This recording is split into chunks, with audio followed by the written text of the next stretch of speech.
Václavské náměstí je naprosto zaplněno. Po 20 letech bezčasí se vrací do naší vlasti dějiny. Slibuji věrnost České republice. Bulvár, slovo, které se v těchto dnech skloňuje snad ve všech pádech. Máme ho i u nás? Operace Olovo. Operace Olovo. Chceme, aby se vyjasnilo, za jakých okolností novináři mohou krýt své zdroje. Na americká velkoměsta New York a Washington se zřítilo několik letadel, která byla unesena. Andrej Babiš koupil mediální skupinu Mafra. 6 obětí koronaviru. Během dne zemřeli 3 pacienti. Válka se poprvé v 21. století vrátila do Evropy.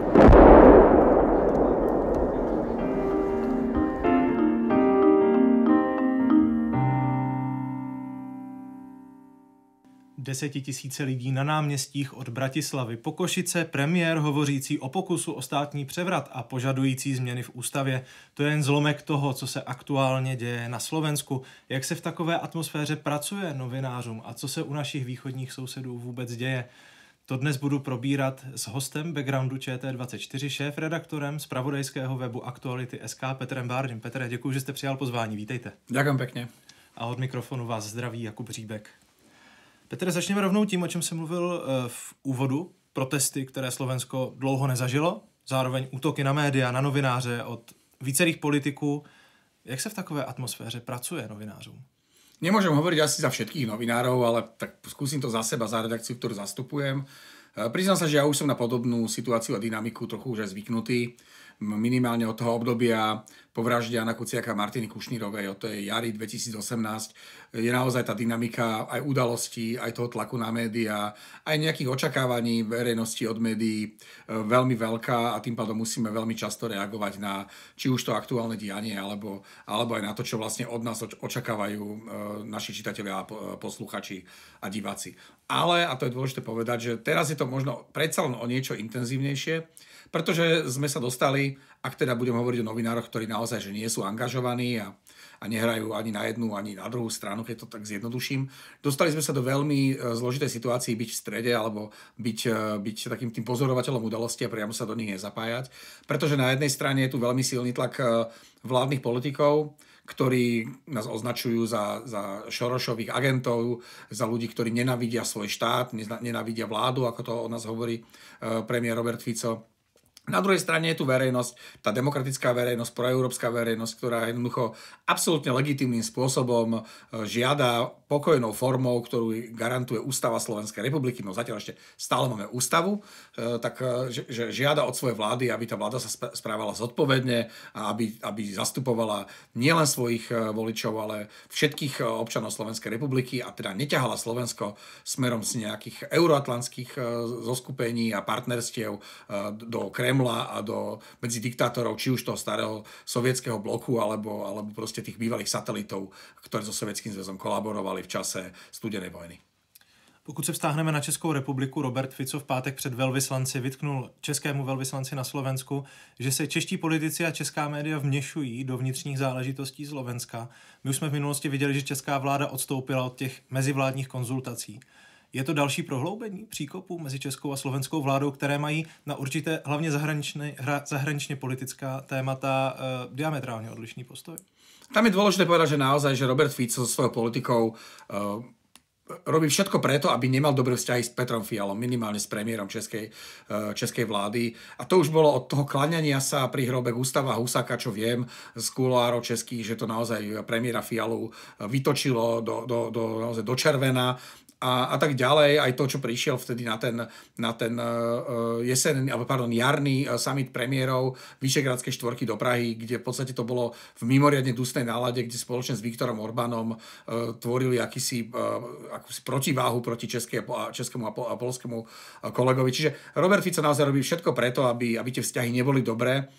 A zase česká vláda, a to je úplne z môjho pohľadu ako keby že pochopiteľné, chce mať nejaké vzťahy so Slovenskom a keď ich nevidí v tom vzťahu s vládou, no tak jednoducho hľadá niekoho, kto má na Slovensku taký ten proeurópsky pohľad na vec a ten pohľad na vec, že treba pomáhať v agresorskej vojne Ruskej federácie na Ukrajine, tej obeti a nie tomu agresorovi. No a tým pádom sa mi zdá ako pomerne zrozumiteľné, pochopiteľné, prečo sa stretnú napríklad s lídrom progresívneho Slovenska Michalom Šimečkom. A rovnako tak, veď česká politická scéna je niekoľko mesiacov, myslím 8 mesiacov pred voľbami a tým pádom je to aj pre vládu Českej republiky do istej miery možnosť ukázať svojim voličom, na ktorej strane stoja, že ten Fico je téma, ktorá presahuje aj do českej politiky, aj do českého verejného života a tým pádom je z môjho pohľadu opäť pochopiteľné, prečo sa pre českých politikov stáva Fico témou. Nie len pre tých vládnych, ktorí ho kritizujú, ale pre tých opozičných, ktorí naopak chcú na ňom vyrásť a chcú svojim voličom, ktorí vnímajú tú slovenskú politiku z ich pohľadu ako fajn, správnu a takú, ako by chceli mať v Čechách, že toto je proste ich postoj voči Ficovi. Myslíte si, že to bude mít vliv právě i na ty české volby, které nás čekají na podzim? Myslíte si, že naopak Robert Fico, viděli jsme, že Andrej Babiš podpořil Roberta Fica, podpořil Petra Pellegriniho před prezidentskými volbami. Myslíte si, že tady uvidíme něco recipročního právě před českými parlamentními volbami? Ja som presvedčený, že ak sa to už nedeje, tak sa to bude diať veľmi rýchlo, že Viktor Orbán a maďarské inštitúcie a zložky budú pracovať pre Andreja Babiša. O tom som takmer presvedčený na takmer 100%. To myslím úplne s plnou vážnosťou. Zažili sme to na Slovensku. V čase volebného moratória začali maďarské inštitúcie obrovskú masívnu kampaň s utečenskou krízou o tom, ako na Slovensku môžu prenikať proste migranti z Afriky a z takých tých naozaj, že regiónov, ktoré u Slovakov, u tej cieľovej skupiny vzbudzujú obavy a že jednoducho, že ten, kto ich vie zastaviť, je Robert Fico. A toto bolo naozaj tak obrovské, masívne, že to zasiahlo takmer každého voliča na Slovensku v tej kampani cez YouTube, ktorú platili Maďari. Rovnako tak to bolo v druhom kole prezidentských volieb, keď to bola silná opäť maďarská kampaň v prospech Petra Pellegriniho, ktorá robila z Ivana Korčoka vojnového štváča, človeka, ktorý by chcel odviesť, alebo ktorý by chcel poslať slovenských vojakov na Ukrajinu a naopak z Petra Pellegriniho robila kandidáta mieru.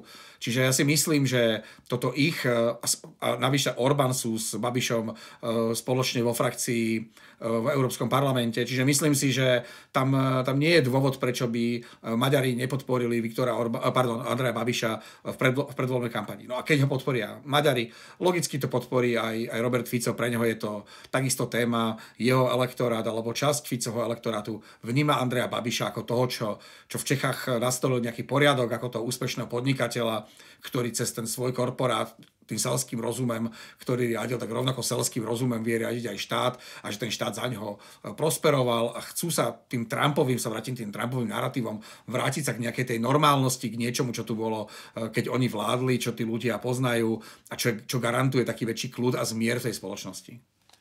Bavili jsme se o tom mezivládním napětí. Proč ale vadí Robertu Ficovi česká média, která taky zmínil právě před veľvyslanci v pátek? To je rovnako narratív, ktorý používa. On v podstate, Robert Fico nerozlišuje medzi médiami jednotlivých krajín, ale medzi médiami, ktoré sú kritické k politikom, ako je on, a medzi médiami, ktoré týmto politikom mávajú tými mávatkami, jak na 1. mája proste za socializmu, keď si to, čo Robert Fico považuje za jedno z najkrajších období svojho života. Takže pokiaľ sa česká televízia alebo české médiá nejakým spôsobom v minulosti kriticky vyjadrili k Robertovi Ficovi a tých prípadov by sme vedeli nájsť, tak sa automaticky dostávajú na nejakú čiernu listinu Roberta Fica a sú považované za nepriateľské médiá. Pre neho on akože nerozlišuje, tá jeho schopnosť rozlišovacia tam je, ale tá schopnosť rozlišovacia nie je u veľkej časti jeho voličov. Čiže to nie je len ako keby, že vnímanie Roberta Fica médií, ale je to aj odkaz pre jeho voličov, ktorým hovorí, že toto sú médiá, ktorým neverte, lebo sú to nepriateľské médiá. A toto je vlastne ďalší krok, ktorým pomáha Robert Fico Andrejovi Babišovi, keď kritikou českých médií odkazuje voličov Andreja Babiša, motoristov a přísahy a ja neviem, všetkých tých nových zoskupení bývalých komunistov a podobne, že toto je, že tým médiám nedôverujte, že prídu nové médiá alebo ten poriadok sa tu nastolí. Ja neviem, či už Elonom Muskom alebo proste nejakou cez Babišové bývalé médiá. V úvodu jsem zmiňoval, že Robert Fico mluví o pokusu o státní převrat, zopakoval to i v pátek. Vy jste řekl minulý týden v rozhovoru pro Deník N, že premiér Fico má démony v hlavě a skutečně věří, že se proti němu chystá povstání. Je to tak? Uvěřil tomu i zbytek minimálně té vládní koalice, protože slova o nějakém převratu už zopakoval třeba prezident Pellegrini? No ja si myslím, že, a nebudem hovoriť asi za všetkých, lebo nevidím im všetkým do hlav, ale veľká časť tej koalície tomu jednoducho nemôže veriť, ani neverí. Oni boli prekvapení naozaj, keď bolo, to myslím, že 21. januára, keď malo byť odvolávanie Roberta Fica a jeho vlády, tak oni boli prekvapení, niektorí naozaj šokovaní z toho, že tam prišiel Robert Fico s nejakou správou SIS o púči, o prevrate, ktorá mala byť utajená. O tom o tom veľká väčšina jeho koaličných partnerov nevedela, že on tam s niečím takým príde. Pripravovali sa naozaj na to, že budú obhajovať činnosť koalície a vlády a že sa postavia pred kamery a tam budú jednoducho svojim voličom v ceste rozpravy a cez pozmeňovacie návrhy a pripomienky odkazovať, že kto je naozaj zodpovedný podľa nich za stav ekonomiky a životného štýlu, kvality života na Slovensku. Hej. Čiže Robert Fico si hrá svoju hru so Slovenskou informačnou službou. Čakali sme od septembra, sme čakali 4 mesiace na správu SIS o atentáte. Robert Fico si ju v podstate objednal, keď povedal začiatkom septembra, že už by mala nejaká inštitúcia vypracovať tú správu, ako to naozaj bolo s tým atentátom na ňo. A vtedy nepriamo povedal, že ktoré inštitúcie sa tým zaoberajú. A neskôr z neho vypadlo, alebo z niekoho ďalšieho, že to má pripravovať Slovenská informačná služba, čo je absolútne neštandardné, aby táto inštitúcia, ktorá nemá vôbec vo svojej agende a vo svojej práci vyšetrovanie trestných činov, tak aby tu vyšetrovala alebo pripravovala nejakú správu o trestnom čine. Čiže tohto sme sa nedočkali, to neprichádza, ale prišli protesty, ktoré aktuálne neorganizuje opozícia, organizuje ich občianska spoločnosť a zrazu Robert Fico prichádza s novou správou, ktorá nebola vôbec avizovaná a ktorá odkrýva akési konšpiračné podhubie, nejakú pripravovanú iluminackú aktivitu na čele s Gruzincami a s ľuďmi, ktorí mali organizovať Majdan a ktorí tu teraz rozkladať Slovenskú republiku a povalovať vládu, obsadzovať vládne budovy a organizovať národný štrajk. No ja som včera bol štvrtok, čiže že to nahrávame, tak poviem, že vo štvrtok som telefonoval s koordinátorkou projektu Nie v našom meste, ktorý je organizátorom týchto protivládnych protestov, ktoré sa vyhraňujú voči zahraničnej politike Roberta Fica v regiónoch. A to je vlastne žena, ktorá rozoslala e-mail svojim kolegom, v ktorom popisovala, aké by mali byť ďalšie kroky, ktoré by tie protesty mali pokračovať.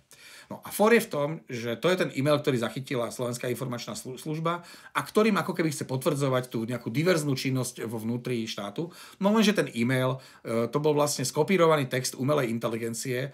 Ona zadala cez prompt chatu GPT, aby jej vypracoval, že ako by mali pokračovať, aby sa zvyšoval tlak na Roberta Fica a aby tá jeho proruská politika prestala byť pre neho ako keby dôležitou a aby sa znovu nejakým spôsobom Slovensko zaradilo medzi štandardné euroatlantické štáty a to partnerstvo, aby sme si nekazili. No a oni teraz na texte, ktorý vygeneroval ChatGPT, vypracovali správu, ktorá hovorí o nejakom vnútornom púči. Je to celé na smiech. Mluvíte o té zprávě Slovenské informační služby. Co ale říkáte jako nezávislý novinář na to, že vůbec tajná slovenská služba zachytí takový e-mail? Ten e-mail podľa mňa nebol vôbec tajný. On sa dostal, on bol adresovaný nejakým 120 alebo 140 ľuďom. A ja si viem predstaviť, že takýto e-mail by som ja preposlal niekomu ďalšiemu, že pozri sa, lebo to bol konzultačný e-mail. Ten text toho e-mailu alebo ten zámer bol zhruba taký, že kolegovia, pozrite sa na to, čo tu je, navrhnite, či je to OK, či to niekam neposunieme, či to je proste uzavreté, či s tým vôbec súhlasíte. Platforma Nie v našom meste, to nie je riadené jedným človekom, ktorý ako Babiš povie, alebo ako Fico povie, že pôjdeme týmto smerom a všetci idú. To je naozaj komunita ľudí, kde má každý právo vyjadriť sa a dokáže, keď väčšina prehlasuje menšinu, tak to dokážu celé zmeniť a proste pozerať sa na veci inak. Čiže toto bol tiež len taký nejaký kick-off k tomu, že poďme sa rozprávať na tému, ako zvyšovať tlak na vládu, aby sa jednoducho vrátila z cesty do Kremla späť na cestu do Bruselu. A tým pádom ako keby viem si predstaviť, že aby som teraz nerobil aby som vlastne nechcel konšpirovať, že ten e-mail, že sú všetci odpočúvaní a sledovaní a že ten e-mail bol zachytený takto. Čiže viem si predstaviť, že ten e-mail sa dostal k niekomu zo SIS-ky veľmi legálnym a normálnym spôsobom, bez toho, aby tam museli byť na to nasadené informačné prostriedky, ktoré by musel schvaľovať sudca. Čiže mohlo to byť úplne legitímnym spôsobom. Tam směřovala trošku ta moje otázka. Jestli vlastně nemáte strach jako novinář, Robert Fico vás několikrát taky označil za své nepřátele, vás žaluje kvůli vaší knize, tam je to sice kvůli obálce knihy, ale podal na vás žalobu. Jestli nemáte strach, že proti vám použije právě podobné odposlouchávací nástroje. Viděli jsme použití softwaru Pegasus například v Polsku, v Maďarsku, v dalších zemích a víme, že někteří politici tady to běžně využívají právě ať už proti opozici nebo proti novinářům. No takto, ja nie som žiadny hrdina z gréckych bájí, ja nie som ani proste princ Bajaja, ale to, čo som si istý, je, že už nejaký čas žijem s pocitom, že sa mi toto môže diať. Že ako keby vypestoval som si možno nejakú vnútornú formu paranoje, ktorá ma ako keby že bráni pred tým, aby som do bežných prostriedkov na komunikáciu hovoril všetko to, alebo písal všetko to, čo by som tým ľuďom chcel povedať alebo napísať. Čiže som výrazne opatrnejší ako mnohí iní ľudia, pretože už ako keby žijem s tým pocitom, že sa mi to deje. Nie je to možno nič príjemné, z začiatku to bolo dokonca aj dosť frustrujúce, ale už človek si na to zvykne. Netvrdím, že v tej komunikácii si dávam pozor na každé slovo. Keby niekto chcel, tak dokáže pri dnešnej schopnosti umelej inteligencie a strihu urobiť z čohokoľvek čokoľvek. Sú tu deepfakey, ktorými ľudia môžu, už teraz si navzájom ubližujú a sú cieľom antikampaní. Čiže áno, keď mi niekto bude chcieť ubližiť, keď mi niekto bude chcieť poškodiť, tak to môže urobiť rôznymi spôsobmi, ale v tej komunikácii jednoducho cez klasické ako prostriedky, ako je telefón alebo e-mail, tak tam jednoducho už počítam s tým, že sa to môže dostať aj k ľuďom, ktorým to neadresujem. Když se bavíme o atmosféře na Slovensku, zajímalo by mě otázka na vás jako šéfredaktora, jestli třeba pozorujete to napětí ve společnosti na čtenosti, návštěvnosti vašeho webu. Matuš Kostolný z Deníku N tento týden napsal na Facebook, že Deník N má rekordní množství předplatitelů na Slovensku. Naopak se jim zvyšují právě ta čísla. Pozorujete to stejné? Áno, to je vidieť, že ľudia naozaj sa utiekajú alebo obracajú sa na inštitúcie, ktorým dôverujú a u ktorých hľadajú podporu, a tie médiá, ktoré sú kritické a ktoré sú nie že aktuálne kritické, ktoré roky dokazujú, že ich pozícia nie je vždy za nejakým politikom alebo za konkrétnym politikom, že jednoducho naozaj plníme tú úlohu verejnej služby aj za médiá, ktoré na Slovensku už prakticky nemáme, mám na mysli verejnoprávne médiá, tak jednoducho nás podporujú aj tým, že cítime aj my zvýšený záujem o platenie predplatného aktualit. A to je dobrá správa. Ja som veľmi vďačný tým ľuďom, pretože bez osobnej angažovanosti sa jednotlivcov by aj médiá mali v týchto časoch akože komplikovanejšiu situáciu. Samozrejme, že v porovnaní s mnohými inými komerčnými médiami máme to šťastie, jak sa to nazvať šťastím, že tým, že sme nemali nikdy žiadneho politického žolika, tak za žiadnej vlády sme sa nemali ekonomicky lepšie. Že sme sa mali len horšie alebo menej zlé. Čiže nebolo to tak, že by prišiel do vlády Matovič a nám by sa raketovo zvýšili tržby a žili by sme nejaké šťastné obdobie. To tak vôbec nie. Čiže my sme mali problémy za Igora Matoviča, mali sme problémy za ďalších premiérov a máme teraz problémy žijeme tak, ako žijeme aj za Roberta Fica. Tá podpora verejnosti však nie je iba cez tú ekonomickú časť, ktorá je veľmi dôležitá, ale cítim to aj na ulici. Bežne na ulici sa ľudia pristavia, keď spoznajú nielen mňa, mojich kolegov, porozprávajú sa, zaželajú nám všetko dobré, pýtajú sa, ako to dlho ešte bude trvať. Čiže tá spätná väzba je mimoriadne silná. Je to obrovský dar, že môžeme niečo takéto zažívať. Akurát mi to je veľmi ľúto, že to zažívame v takej komplikované dobe, ako žijeme. Říkáte, že lidé se vás ptají, jak dlouho to ještě bude trvat. Zeptám se vlastně podobně. Vidíme tady protesty, které Slovensko dlouho nezažilo. Vidíme, že slovenská vládní koalice, alespoň jak se to zdá po vyloučení některých poslanců Hlasu, pravděpodobně ztratila většinu v Národní radě. Národní rada měla jednat o nedůvěře vlády. Potom tam nepřišli vládní poslanci, tudíž se vůbec nejednalo, protože Národní rada nebyla usnášení schopná. Co bude dál? Hej, no keď padne otázka na to, že ako dlho to bude trvať, tak ja si vždy spomínam na na Juliusa Satinského, takého veľmi známeho slovenského komika, ktorého keď sa pýtali, že kedy bude ekonomický zázrak na Slovensku, tak povedal, že v stredu. A keď sa ma ľudia pýtajú, že kedy to celé skončí, tak ja hovorím, že štvrtok alebo útorok, že nie som si ešte istý, ktorý z tých dvoch dní bude, že buď to bude ten štvrtok alebo ten nasledujúci útorok. To sa nedá predpokladať. Tu sa môže reálne stať, že táto vláda dovládne, pretože to, že má niekto menšinu, ešte neznamená, že nemôže dovládnuť.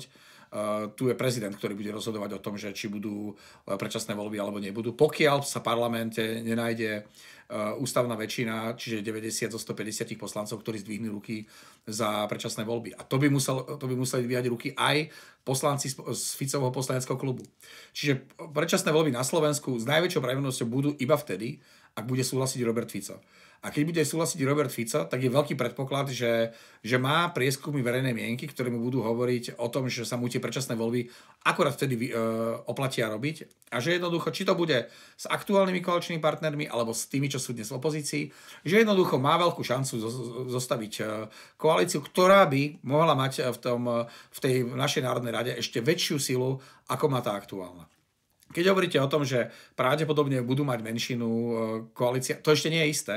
Z tých 4 poslancov koaličnej strany Hlas, ktorí sa ako keby postavili, že oni sú tí lepší, ten lepší hlas, ten hlas rozumu, tak už dvaja ako keby ten hlas rozumu už nie je taký hlasný, už to je iba taký ševeliaci hlások rozumu, neviem, či ešte stále, ale už to naozaj nehrajú tak vyhrotene a tak jednoznačne, ako to hrali ešte pred týždňom. Čiže Robert Fico zase je veľmi skúsený na to, aby vedel, ako s týmito ľuďmi hovoriť. Zažívame ešte jednu paradoxnú situáciu, čo je možno zaujímavé upozorniť.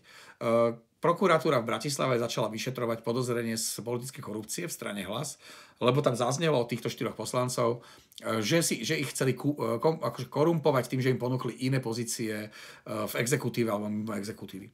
No a teraz, že beriem, môže to byť politická korupcia. A teraz dvaja tí, ktorí sa ako keby že názorovo priklonili späť ku koalícii, predtým, ako sa priklonili, sedeli s Robertom Ficom. A čo im ten Robert Fico asi povedal? Čo im slúbil, keď teraz tí ľudia ako keby že názorovo svičli a vrátili sa späť k tomu nastaveniu, ktoré mali po voľbách v septembri, oktobri 2023. No, asi im musel niečo slúbiť. Neviem si to úplne predstaviť, že tam sedeli len tak, podali si ruky a oni náhle zmenili názor. Navyše sú v inej strane alebo z inej strany. Celé je to veľmi bizarné a celé to na Slovensku ako keby začína naberať taký ako keby to písali scenaristi nejakej argentínskej telenovely o vojenskej rodinnej chunte, v ktorej sedí niekto ako Fico s ľuďmi, ako sú Bederovci, alebo teda Tibor Gašpar, to je podpredseda parlamentu, Pavol Gašpar, šéf Slovenskej informačnej služby, jeho syn a pár advokátov, ktorí boli ešte donedávna stíhaní spolu s nimi, s Robertom Kaliňákom, ministrom obrany a s ďalšími, a bez toho, aby akceptovali, že žijú v priestore, ktorý sa volá, kde je nastavená nejaká parlamentná demokracia, tak oni tam z pozície moci a klanových dohôd riadia túto chuntu a tento štát. No je to naozaj...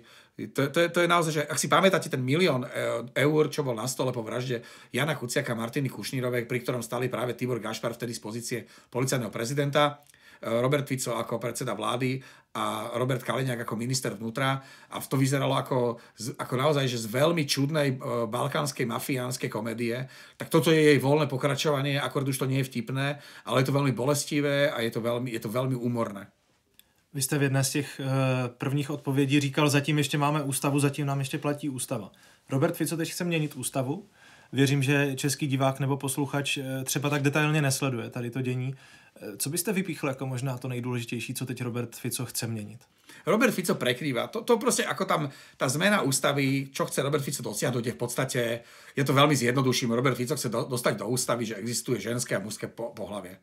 Hej, no tak dobre, no tak dajme si do ústavy, že existuje jar, leto, jeseň a zima, môžeme si do ústavy, že čo len chceme, z tých faktických vecí, čo len chceme. Podstata, prečo to Robert Fico robí, nespočíva v tom, že chce mať v ústave, že sú dve pohlavia, muž a žena. Podstata je, že chce zmeniť tému verejnej diskusie, ktorá je o tom, že chce vytiahnuť Slovensko z Európskej únie a zo Severoatlantického paktu, že nás dostáva smerom k Moskve. Je to, že na Slovensku sa výrazne znižuje životná úroveň ľudí, už to cítia, rastú ceny, neplní svoje volebné sľuby, nefunguje zdravotníctvo, nefunguje školstvo, ten systém sa mu jednoducho rozpada pod rukami, a infraštruktúra proste štátnych inštitúcií je úplne napadrť, zničená. Tu stačí naozaj pár DDoS útokov a nám padajú proste katastre a ďalšie inštitúcie v tej onlineovej ako keby základni. Toto je jedna vec, čiže Robert Fico chce prekryť všetky svoje problémy, ktoré má. Na druhej strane chce zabiť klín do opozície, pretože tam naozaj je tam kresťansko-demokratické hnutie, ktoré má svoju agendu, má svojich voličov a má svoje hodnotové nastavenie a ten konzervativizmus jednoducho je spätý aj s týmito genderovými témami, aj s ochranou tradičnej rodiny a tak ďalej. A myslím si, že toto je jeden z jeho plánov, že dostať KDH, kresťansko-demokratické hnutie, mimo toho ako keby, že pevného zväzku s ostatnými opozičnými stranami a deštruovať tú spoluprácu v opozícii. Lenže Robert Fico buď to vie, alebo predpokladám, že to vie, že jemu sa nepodarí poskladať pravdepodobne tú ústavnú väčšinu na zbehu toho ústavného zákona.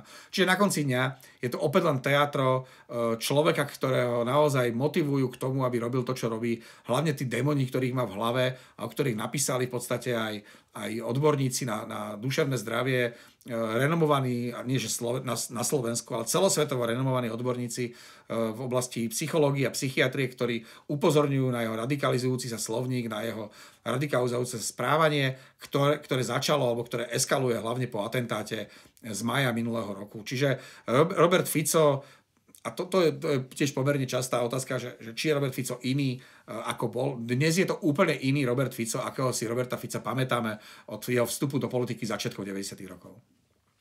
Jsme v podcastu o médiích a o novinářích. Pojďme na tu mediální scénu na Slovensku. Vy jste na konci roku pro web Marketing and Media řekl, že na Slovensku už proběhla částečně urbanizace médií. Pojďme to možná zkusit shrnout, protože vy jste to měl z první ruky. Jak to vypadalo?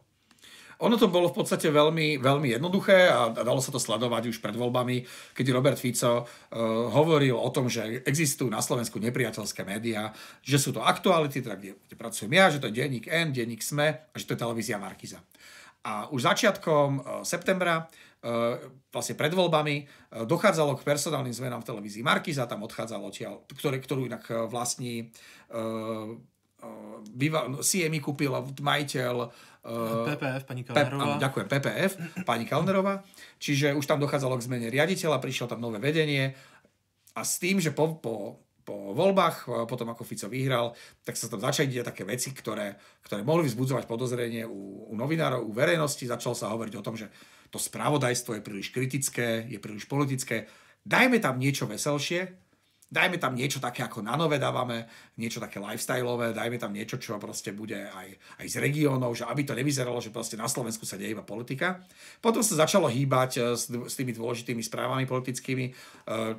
Možno náhodou, možno nie, si človek mohol všimnúť, že tie kritické príspevky, ktoré sa týkali vlády, boli po 10. minúte od začiatku vysielania týchto správ, alebo po 20. Čiže vždy to nejaké lietalo. No potom sa začalo ozývať aj moderátor vlastne vlajkovej lode kritickej, publicistickej, politickej žurnalistiky Michal Kovačič, že jednoducho v tej televízii to nefunguje, ako by to fungovať malo. No a skončilo to tak, že ho vyhodili a založil si vlastný projekt a dodnes vlastne novinári bojujú v Markize o to, aby si tá Markiza zachovala tú nezávislosť spravodajstva, ktorú roky mala. Z okolností Robert Fico opäť vyjadril teraz, že na moderátora alebo na redaktora Markiz, že to je stále nepriateľské médium, napriek tomu, že si myslím, že tým, že už aj do tých relácií chodil do Markízy a chodia tam už aj jeho ľudia zo strany, aj z koalície, že už má tú Markízu výrazne miernejší názor. Z konkurenčnej TV Joj takisto tam skončila politická kritická publicistika. Jednoducho skončilo to boli formáty, ktoré mali 100 000 sledovanosti, aj tá, ktorú kontroloval Michal Kovačič na Markíze, aj tá, ktorá bola na Jojke. Verejnoprávne médiá my nemáme, tam prišiel zákon na jar tohto roku, vlastne ten zákon sa schvaloval v ten deň atentátu 15. mája 2023 vlastne už, keď to poviem naozaj, že v skratke, že bývalých verejnoprávnych médiách, čiže tie sa zoštátnili, už máme len štátne médiá, tam ešte nedošlo k veľkým čistkám, ale už koaličné strany hovoria, že to je nenormálne, čo sa v tom rozhlase a televízii deje, že už tam treba urobiť naozaj tie zmeny tak, aby to fungovalo, ako to fungovať má. A to je ten model Viktora Orbána, že proste médiá by mali fungovať iba ako prietokový ohrievač, ten boiler proste toho, čo povie vláda smerom k verejnosti, že tam nemá byť ani náznak nejaké kritiky a nedaj Bože ešte aj vlastného názoru, ktorý by nebol kontrolovaný tými šéfmi, ktorí tú politiku aktuálne riadia. No a takto ďalšia vec, obrovský príklon koaličných strán k tým konšpiračným dezinformačným médiám, tu sa používa často ten výraz, že alternatívne, ale neviem, čo je alternatíva k realite, tak ja budem radšej používať ten výraz, že dezinformačné alebo klamlivé médiá. Čiže tá urbanizácia nejakým spôsobom už prebiehala a prebieha. Je tam stále cítiť ten tlak na biznis, že jednoducho aj my to vnímame, že nechcem povedať, že od všetkých inzerentov, ale tiež sme počuli také hlasy, že musíme ubrať inzercie u vás, lebo si to všimne niekto a budeme mať z toho problém. To je niečo, čo by v zdravej spoločnosti nemalo byť, no ale tak pod Robertom Ficom hovoriť o zdravej spoločnosti, to by asi nebolo úplne fér. Ten příklad Markízy a skupiny PPF, který jste zmiňoval, rezonoval i v Česku. Já si pamatuju protestní akci, která byla před sídlem PPF. Účastnil se jí například Fedor Gál, ale i další osobnosti. Jak si vlastně vysvětlujete kroky majitelů slovenských médií a inzerentů právě směrem k tomu, nebuďte tak kritičtí, nelíte do vlády, nedělejte tu nezávislou kritickou žurnalistiku? Jsou to biznisové zájmy na Slovensku? No ja chcem veriť, že sú to v úvodzovkách len biznisové záujmy, že tam nie je nejaký príklon k tej vláde a že ide o nadprácu, kde by si tí majitelia a akcionári povedali, že ideme proste držať chrbát vláde, lebo my sme politicky, hodnotovo, že stojíme za týmito ľuďmi. No predstava, že by niekto stal z médií, z tých vplyvných médií, ktoré roky poznáme, veď to nie sú pre nás no-nameovia tí ľudia, ktorí tam pracujú, že by stál za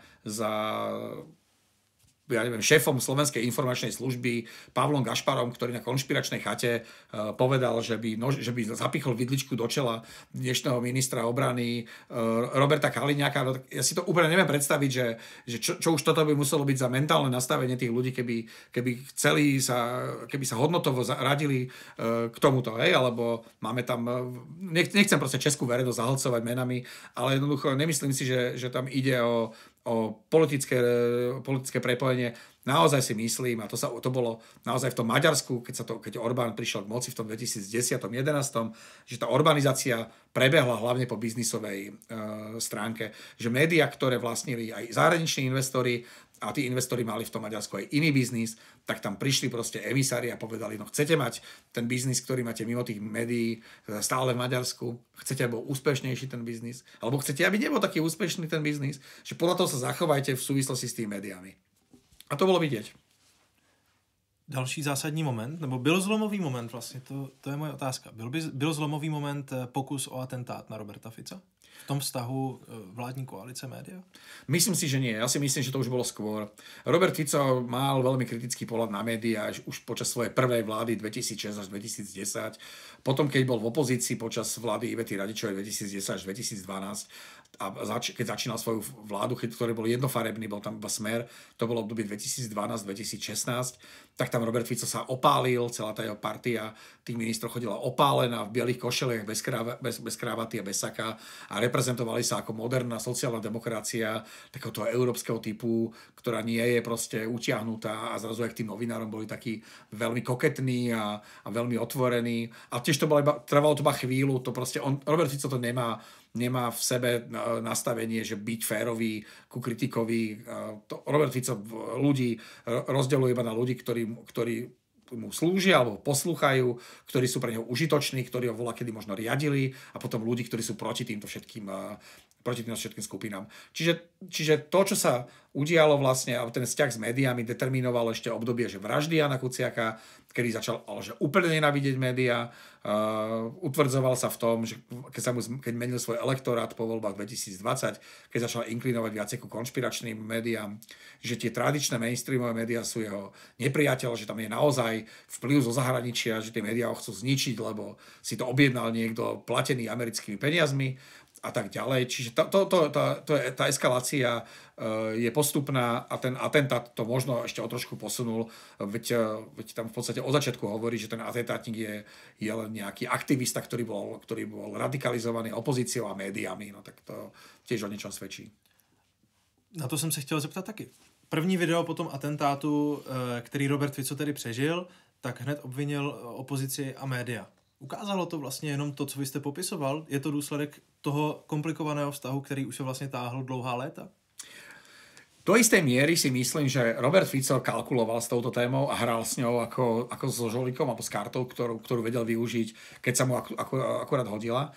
Po vražde Jana Kuciaka a Martiny Kušnírovej mnohým veciam uveril.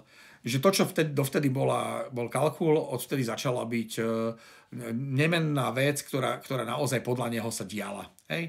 Môžem to dokumentovať napríklad na tom, že kým do marca, apríla 2018 vedel, že vplyv Georgea Sorosa na Slovensku je žiadny a že je to proste bohatý človek z Ameriky, ktorého využíva napríklad Viktor Orbán na to, aby si vybavoval účty s liberálmi maďarskými a že to je proste len čisto ako keby pomôcka na to, ako ťahať túto antisemickú agendu a konšpiračnú agendu do politiky, tak som presvedčený, mám to overené z viacerých zdrojov z jeho bezprostredného okolia, že po vražde uveril, že naozaj tie demonštrácie na Slovensku koordinoval Šoroš a že to bolo celé koordinované zo zahraničia, aby mu povalili vládu.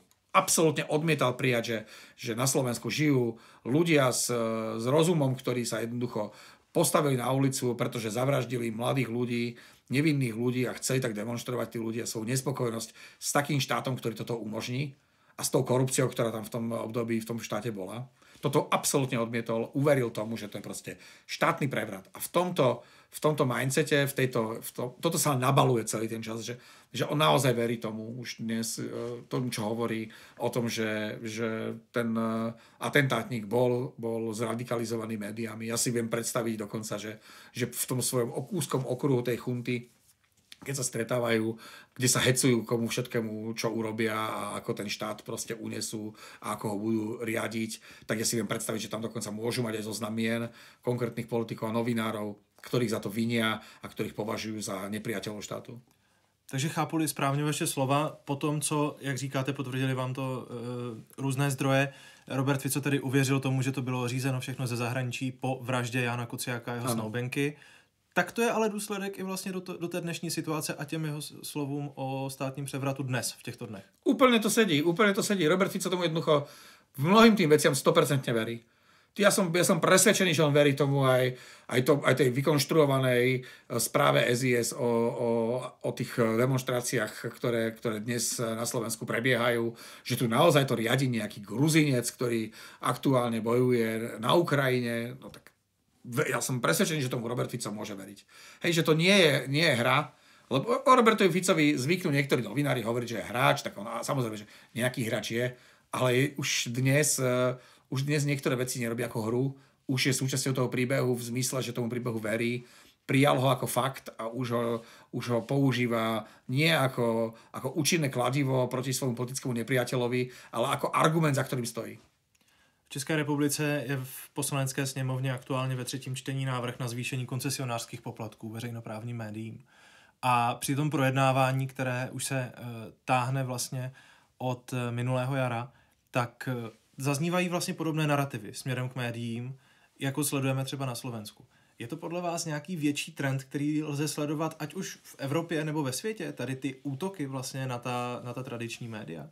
Samozrejme, vidieť to už pred covidom to bolo vidieť a počas pandémie covidu sa tie narratívy ešte viacej rozširovali. Polarizácia spoločnosti prebiehala naozaj, že vo všetkých aj v tradičnejších a silnejších demokraciách, ako je tá slovenská alebo česká, v štátoch, kde sme ešte donedávna mohli mať pocit, že že vedia vygenerovať také silné osobnosti z demokratického prostredia, s demokratickým videním sveta a s demokratickými ako keby názormi a cieľmi aj do budúcna, že sa tam nič nemôže stať, že všetko pôjde v tom svetovom poriadku, keď použijeme tento výraz, ako sme ho poznali od konca druhej svetovej vojny. No a prišiel Donald Trump, ktorého kampaň v tých ostatných voľbách bola do veľkej miery koordinovaná s Elonom Muskom, ktorý z tých sociálnych sietí robí dnes úplne z toho X-ka, ktoré vlastní, robí nástroj najhrubšej propagandy, šírenia najšialenejších konšpirácií a on sa zakrýva slobodou slova.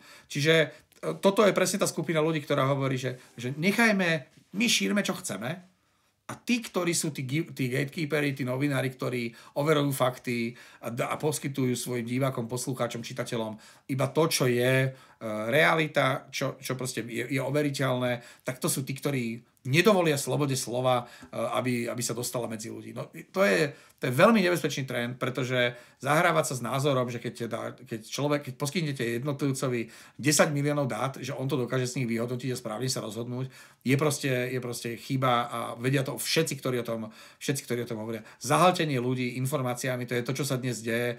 To je to, čo spôsobili sociálne siete neregulovanou distribúciou informácií dnes a tým, že ľudí uzatvárali do svojich vlastných sociálnych bublín, z ktorých je veľmi ťažké dostať sa von. Tí politici, ktorí hovoria o tom, že médiá hlavného prúdu, tie tradičné médiá, že sú tí, ktorí proste bránia slobode slova a nie sú demokratické a sú manipulatívne, tak v podstate tým ľuďom, ktorí tomu uveria, nerobia nič iné, len v podstate im vytvárajú ešte väčší chaos v hlavách a podsúvajú ich týmto algoritmom sociálnych sietí, ktoré im bohužiaľ často tou taktikou ten mozog vymývajú. Daří se jim to, když zmíním poslední data Reuters institutu, který říká, že na Slovensku klesla důvěra v média. Je to nejnižší hodnota za posledních 8 let. Aktuálně věří médiím asi 25% Slováků. Dokazuje to jenom to, že ten záměr lidí, které jste zmiňoval, tak vlastně se jim daří naplňovat? Absolútne áno. A navyše nemáme na Slovensku stranu politickú, alebo nemali sme, ktorá by si média zastala. Čiže tam, aby média sú inštitúcia, rovnako ako možno Národná banka, alebo ako je zdravotníctvo, alebo školstvo, proste máme každý inú úlohu, ale sme inštitúcia. Teraz nehovorím o aktualitách, hovorím o médiách všeobecne. A keď sa budú striedať vlády, ktoré budú všetky ukazovať na tie médiá, že to sú tie zlé médiá, mnohí nepochopili úlohu médií a čakali, že keď sme kritickí voči vláde a oni sú v opozícii, tak zmenou po voľbách, keď sa z opozície stane koalícia, tak budeme stáť na strane tej novej vlády. No len to nie je úloha médií. Úloha médií je kritizovať tú vládu, ukazovať na chyby, ktoré robí a tým pádom strážiť vo verejnom záujme alebo kontrolovať tú vládu vo verejnom záujme, aby tí voliči dostávali relevantné informácie, čo sa deje s peniazmi, ktoré tí ľudia platia vo svojich daniach. No a keď toto tí politici ako keby, že keď sú konfrontovaní s tým, že tí médiá nebudú stať nikdy na ich strane, tak začínajú tie médiá označovať podobnými narratívmi a názvami ako tých predchodcovia, tí nedemokratickí. Takže jednoducho zužuje sa ten priestor, ten počet ľudí, ktorí jednoducho sa spájajú názorovo s politickými stranami a nájsť medzi nimi tých, ktorí by povedali, že my stále ešte dôverujeme médiám, je logicky, to číslo musí byť menšie a menšie. A to hovorím aj o situácii, keby sa dnes všetky médiá na Slovensku a vrátane tých konšpiračných začali správať zodpovedne a zverejňovali naozaj fakty a nejakým spôsobom nezasahovali do politiky alebo do verejného života. Na závěr nemohu vynechat ještě jedno téma a je to spíš jméno, které už tady padlo několikrát během toho rozhovoru, to je Ján Kuciak. V únoru si připomeneme 7. výročí od jeho vraždy společně s jeho snoubenkou Martinou Kušnírovou. Co by Ján, který působil ve vašem investigativním týmu, respektive webu, v jehož čele stojíte od roku 2008, co by říkal na to současné dění na Slovensku? To je veľmi ťažká otázka. Ja sa hrozne nerád, ako keby, že snažím dostávať do hlav živých ľudí a už vôbec nie do ľudí, ktorí medzi nami nie sú, špeciálne do hlavy Jana Kuciaka. Poviem to inak. Keď Ján Kuciak žil, tak tú politiku vnímal veľmi citlivo a vždy mal jasne, ten jeho kompas ukazoval hodnotovo smerom k demokracii, smerom k právnemu štátu, smerom k boju proti korupcii, smerom k Európskej únii a k Severoatlantickému paktu, k zodpovednosti, slušnosti, k dôstojnosti ľudí a myslím si, že by sa nevychýlil, že stále by ten kompas ukazoval týmto smerom. Vrazi už byli nějakým způsobem pojmenováni, potrestáni. Ten zadavatel té vraždy, objednatel, je soudem pořád neuznán vinný, zatím ho nebyl nalezen. Myslíte si, že se váš bývalý kolega dočká spravedlnosti, zadostiučinění, ale i Slováci, kteří tady to sledují a kdy vlastně ten hlavní viník, který stál za celým tím plánem a za tou vraždou, nebyl policií nebo těmi orgány pojmenován a odsouzen? No, to je veľmi ťažká otázka. To je veľmi ťažká otázka. No keby som mal povedať, že prečo by sa to malo stať a nebudem proste tak patetický a tak všeobecný, že poviem, že pre demokraciu na Slovensku, pre právny štát na Slovensku. Keď toto všetko dám nabok, keď dám nabok všetkých tých dobrých ľudí, ktorí stáli na tých námestiach a stoja tam dodnes, lebo si myslia, že je dôležité brániť demokraciu a právny štát, tak by sa to malo stať aspoň pre rodiny Kuciakovca, Kušnírovcov, aspoň pre Janových a Martininých rodičov, pre Martininu mamu, Janovú mamu a Janovho otca, pre ich súrodencov, pretože tí ľudia zažili jednu hroznú bolesť, tá bolesť sa s nimi vlečie 7 rokov chodia na súdy, 7 rokov počúvajú výpovede a detaily z toho, čo sa stalo. Hrozne trpia, trápia sa tým, je to pre nich mimoriadne ťažké. Zdá sa, že je pred nimi ešte dlhá cesta, kým si vypočujú verdikt, ktorý bude akýkoľvek. Pre nich by som si veľmi prijal, aby počuli spravodlivý rozsudok pre objednávateľa tej vraždy, pretože si to veľmi zaslúžia a za to, čo sa im stalo, aj za tú hroznú traumu, ktorú im to prinieslo. Říká Petr Bárdy, šéf-redaktor slovenského zpravodajského webu Aktuality.sk, který byl mým dnešním hostem. Moc děkuji, že jste přijal pozvání. Ďakujem pekne aj ja. Já jenom připomenu, že všechny ostatní díly našeho podcastu Background ČT24 si můžete poslechnout na všech vašich oblíbených podcastových platformách. Hezký den a naslyšenou.